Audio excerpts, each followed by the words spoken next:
Le déclic s'est fait à ma remise de diplôme où j'ai croisé un pote de promo qui, lui, venait de décrocher son job chez Google. Je me suis dit à ce moment-là, si lui, il l'a fait, moi, je peux le faire.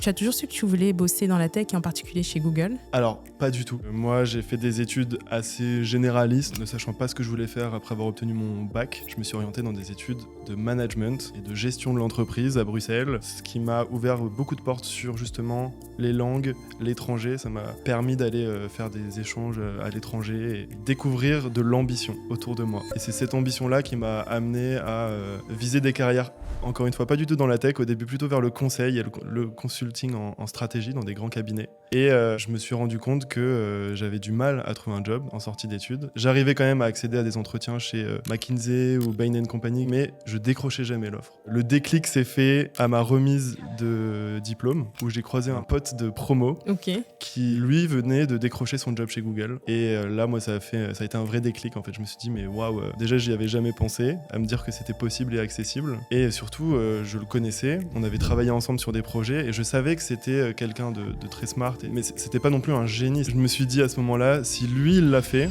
moi, je peux le faire.